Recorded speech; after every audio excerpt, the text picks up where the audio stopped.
You know how they say that graduation day is supposed to be one of the happiest days of your life? Well, mine WSN single quotes T dot. It was the day I lost my family. The day I realized I was truly alone. My name is Raina, and I was the girl no one wanted to sit next to at the ceremony. The ugly one. The one whose hair was never quite right, whose dress was always slightly off-trend, whose teeth weren't perfectly aligned, and whose skin wasn't smooth like her sister's. The one the family took pictures around but never with. I stood on that stage with a 4.0 GPA, a full-ride scholarship to a decent university, and a heart pounding with hope that maybe, just maybe, they'd be proud of me. But when I stepped down from the platform with my diploma in hand, the first words out of my mum's mouth weren't congratulations. They were, "You could have at least smiled better in the photo. Your face looks strained, unnatural." And my father? He muttered something about how lucky I was to have brains, because beauty certainly wasn't my portion. My older sister, Amber, the crown jewel of the family, snickered in her glittering red gown, already halfway through her makeup touch-up for the after-party.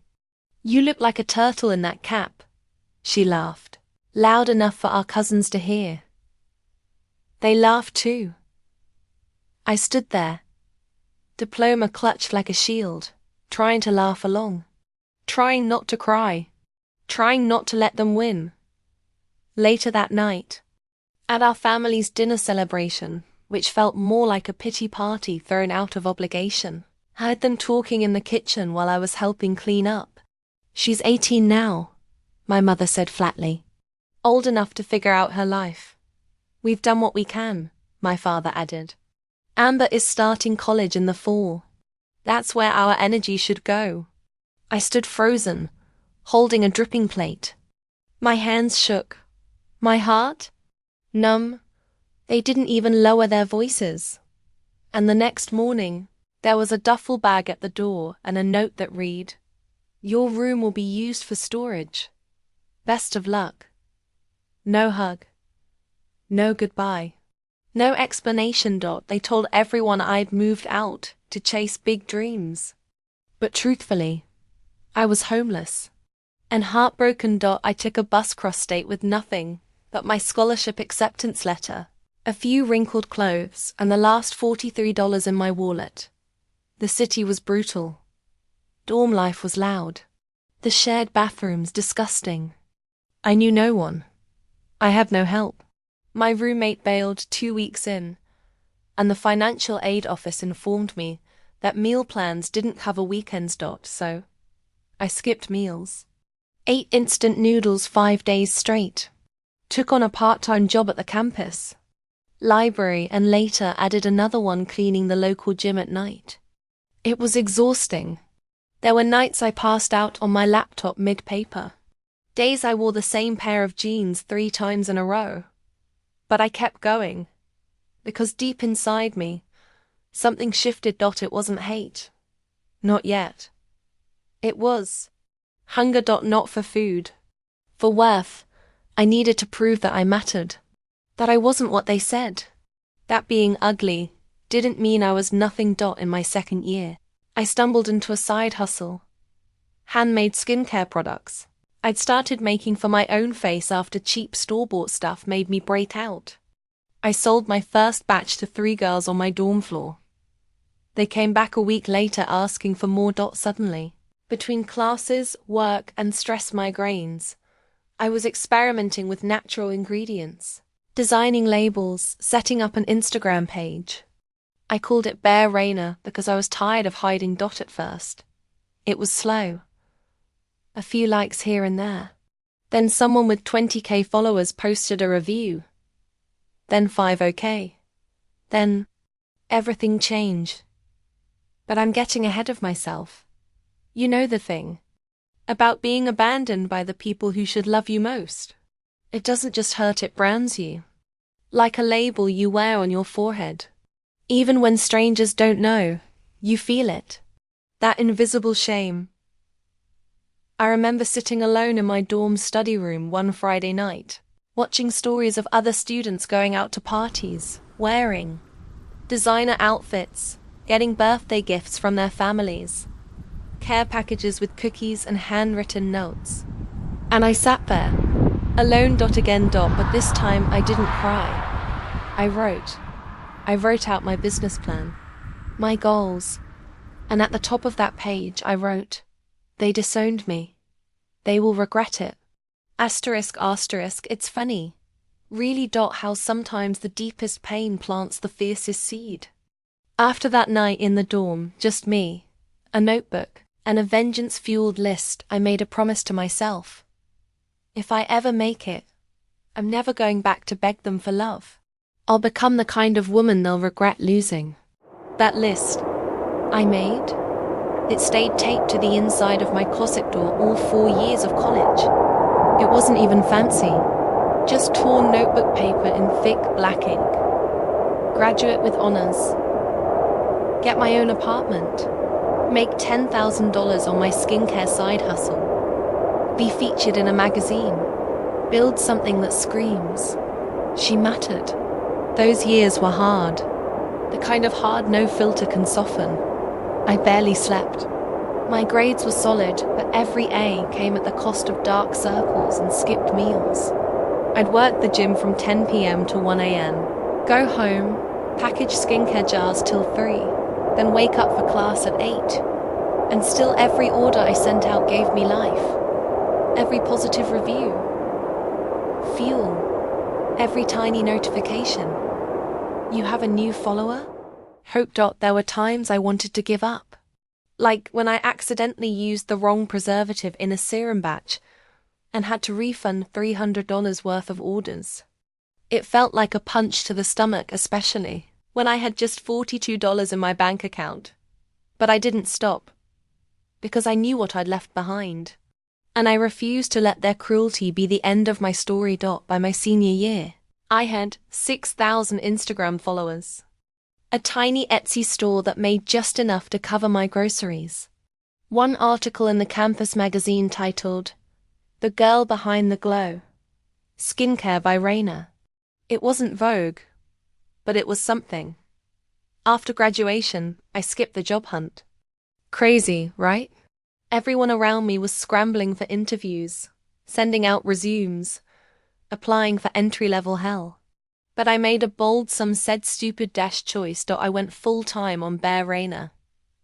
I rented a tiny studio apartment, cramped, moldy in the corners, but mine. I built shelves from scrap wood to hold supplies. And I went all in.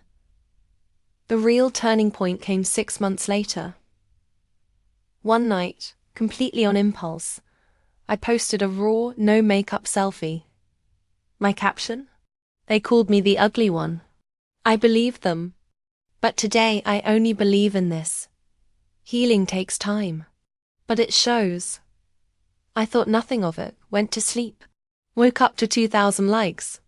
Then 10,000. Then a DM from a lifestyle influencer with 500K followers. "Hey, girl, I love your story. Can I try your products?" I screamed. Not a quiet squeal. An actual shriek that startled my neighbor through the wall. Within days, orders tripled. Then came the TikTok reviews. Then YouTube beauty gurus. Then a deal with a boutique skincare subscription box. And just like that, Bare Raina went viral. I remember staring at my Shopify dashboard that first. $10K month. $10,000. Me. The ugly girl they disowned. The one they said had nothing going for her. The one they wouldn't even let sleep in her own bed after graduation. Now making 5 figures in her pajama pants. People started recognizing me. I got invited to speak at a college panel about women in entrepreneurship. I stood on stage, looking out at a sea of young women, some probably with stories like mine. And I told them the truth. You don't need to look like someone else's definition of beauty to matter. You just need to believe you're already worth the work. They clapped. Some cried. And somewhere in the back of my mind, I thought, I hope Amber sees this. I hope my mother sees this. I hope they all do. Because I wasn't just the ugly duckling anymore.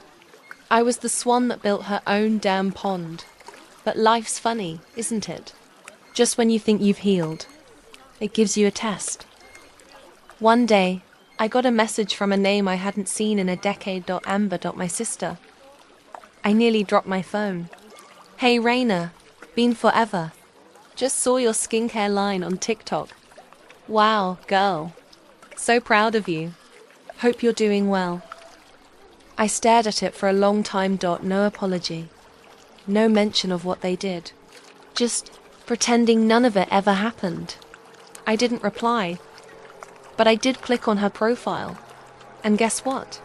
Her life wasn't perfect anymore.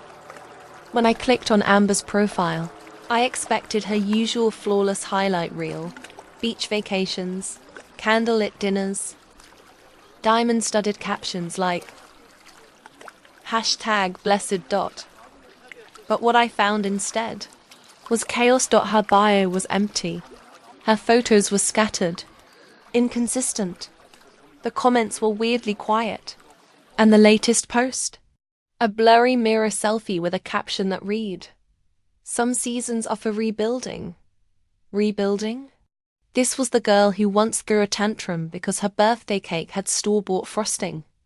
Out of curiosity, or maybe morbid curiosity, I dug deeper.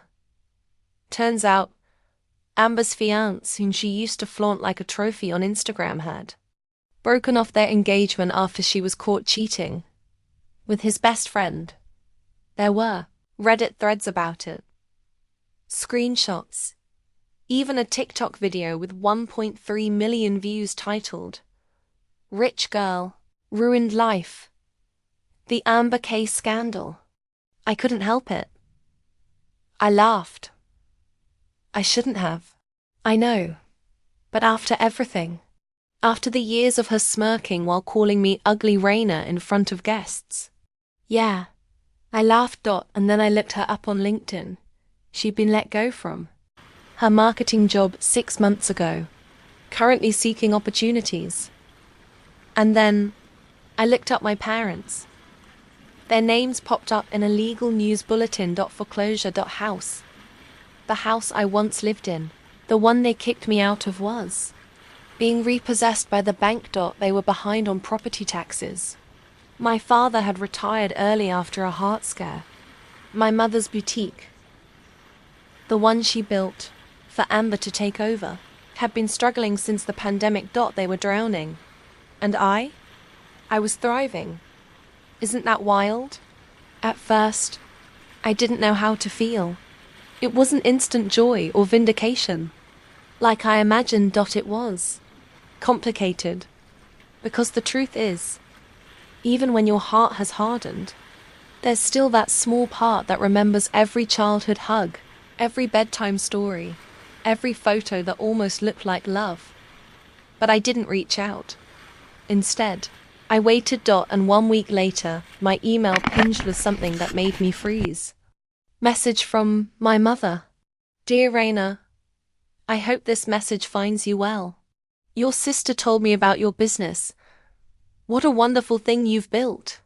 We're reaching out because things have been a bit difficult lately. The family home is at risk. We were wondering if you might be willing to help. After all, family is everything. Love, Mom." Family is everything. From the woman who once told me, "You're on your own now. Don't embarrass you." I didn't reply. But I did feel something twist in my chest. Not out of guilt. Out of satisfaction. Because here it was. The full circle moment. The same people who left me stranded were now reaching out for a life raft. A week later, a man named Mr. Cole called, real estate agent. Said he was handling the auction of a foreclosed property in my old hometown. My childhood home.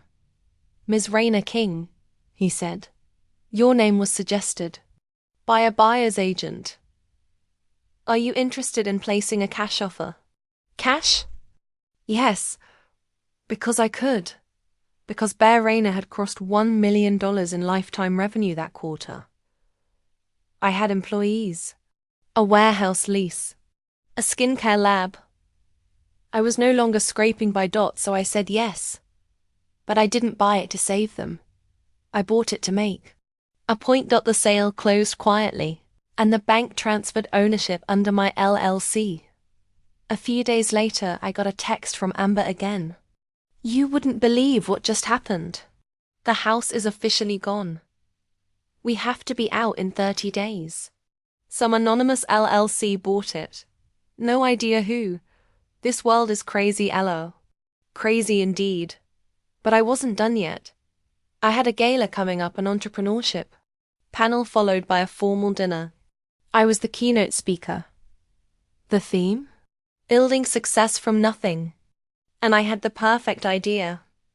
I had my assistant reach out to the contacts I knew my family still used, mutual family friends, community circles, and leak that I'd be hosting the gala in the city.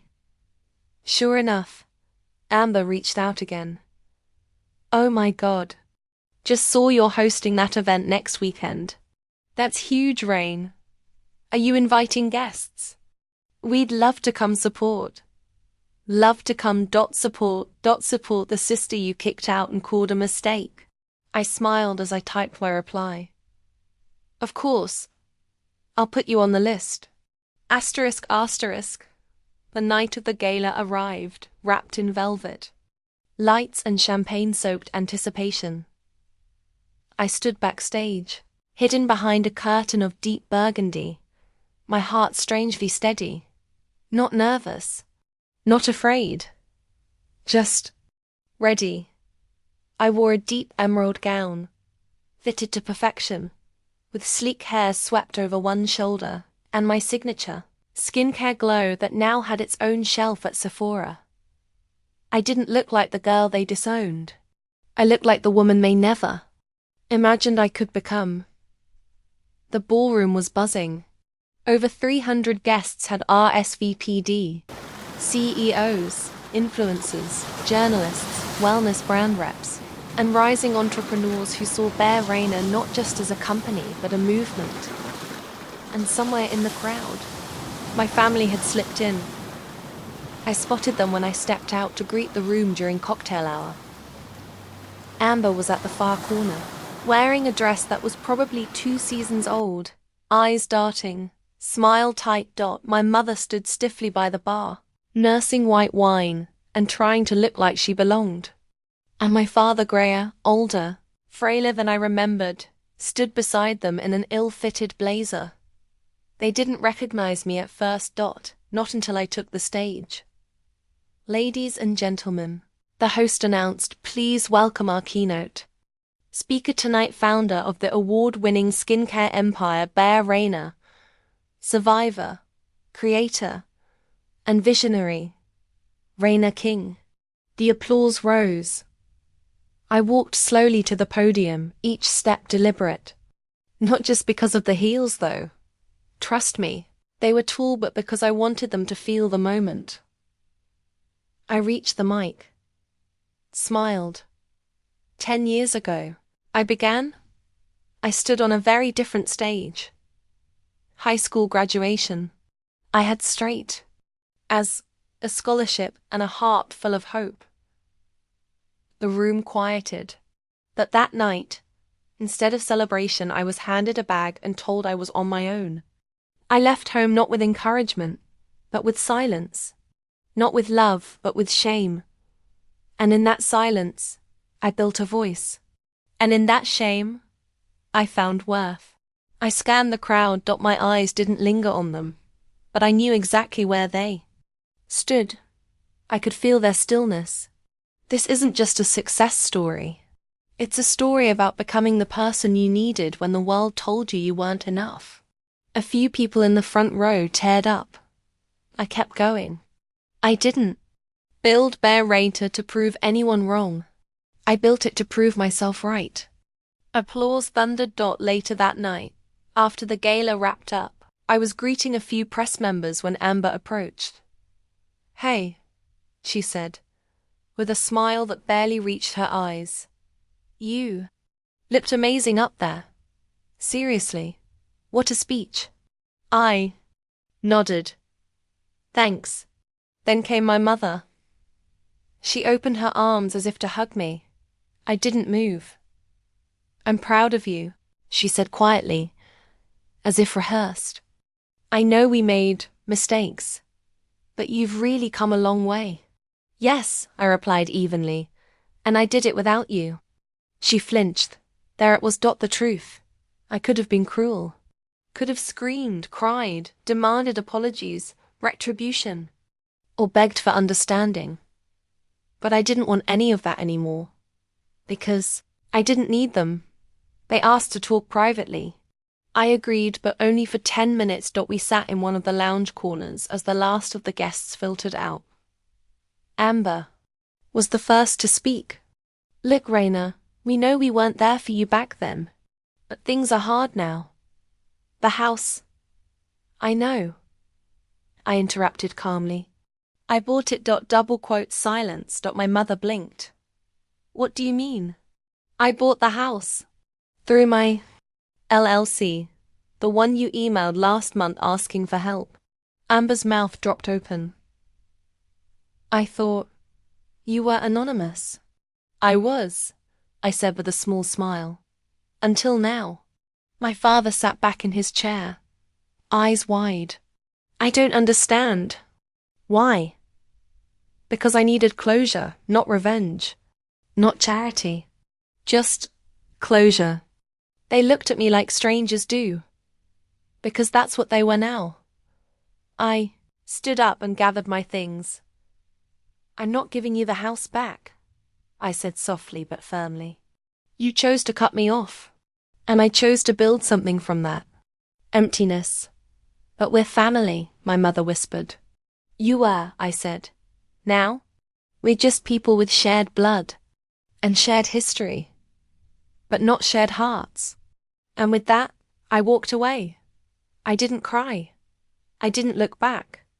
Because that night, I didn't just speak at a gala. I wrote my final chapter with them, finally closed the book. And started a new one, with me as the author. Some people imagine that revenge is loud. Explosive. Viral. The kind of scene that plays out in front of cameras with gasps and accusations and someone screaming. How could you? But the most satisfying revenge is silence. It's walking away, with dignity while they sit in the mess they created, realizing too late that you're no longer the same person who once begged them to love you. And that's exactly what I did.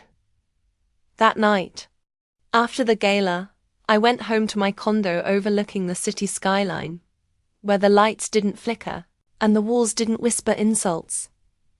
I poured myself a glass of wine, kicked off my heels, and sat on the velvet couch I'd bought with the profits from Bear Raina's first viral launch. I thought about the girl I used to be. The girl who stood outside her own graduation dinner, blinking away tears. The girl with a bus ticket and no place to go. The girl who sat in a shared dorm room, whispering affirmations to herself just to survive. That girl was gone, not buried, not erased. Transformed. Over the following weeks, word spread. The gala had been covered by a popular business magazine. The keynote was quoted on dozens of entrepreneurship blogs. Clips went viral on TikTok and Instagram, with captions like, "This woman turned family rejection into $1 million empire." And people wanted more. More products, more interviews, more of me. I got invited to be a guest on a nationally syndicated podcast hosted by a well-known TV personality. They asked me the question I'd secretly prepared for all these years. What would you say to the people who disowned you?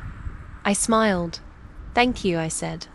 Because your rejection taught me that the only validation I ever needed was my own. After that interview aired, everything exploded. My follower count doubled. The website crashed from traffic. Sephora expanded my shelf space. Target reached out for a possible partnership. And best of all, I got letters. So many letters. From girls who said things like, I showed your speech to my mom, she finally apologized. I'm starting my own business because you prove people like us can. You made me feel seen for the first time. That meant more to me than the $1 million sales, the press, or the glam photo shoots. Because I had once needed that voice. 2 daughters for my family. They tried again. My mother sent a box for Christmas. It was filled with homemade cookies and a card that said, "Always my daughter." I didn't open it. I donated the cookies to a local shelter and recycled the card. My father sent a letter handwritten, full of regret. Stories about how he'd grown up tough and didn't know how to show affection. He ended it with, "I'm sorry for what I missed. I hope it's not too late." I didn't reply, because it was too late. And some wounds, no matter how deeply you regret them, simply scar over into steel. Amber, though, she went full spiral. She posted a vague tweet the next week. Jealousy is a silent killer. Some people will always think money replaces family. It got 3 likes. People had moved on from her drama. No one cared anymore. And for the first time in my life, I was no longer the forgotten one. I was no longer someone's shadow. I was my own son. I bought a second condo, this one in LA, to expand operations and open Bahrain's first concept studio. I hired a full team. My warehouse doubled in size. We started a mentorship program for young women from broken homes who wanted to start businesses. Because I knew what it felt like to have no one, and I would be someone for them. On the 10th anniversary of my graduation, I posted a new photo. Me, standing in front of the gates of my old high school, wearing the same green gown from the gala, holding my diploma in one hand, and the keys to the house I now owned in the other. The caption? They called me ugly. They disowned me. They said I had nothing. Now I give other girls everything I never had. Happy 10 years. It went viral in an hour. Because the world loves a good revenge story. But what they love even more, a girl who didn't just glow up. She grew up. Asterisk. Thanks for watching. Hoped you liked it. If you watched till the end, please comment revenge so that we could understand you were with us till the end. As well as, please let us know, where are you watching from? Before leaving, please hit the subscribe button, comment your thought, and share with your nearest and dearest one. See you in the next one. Until to the next one, stay happy.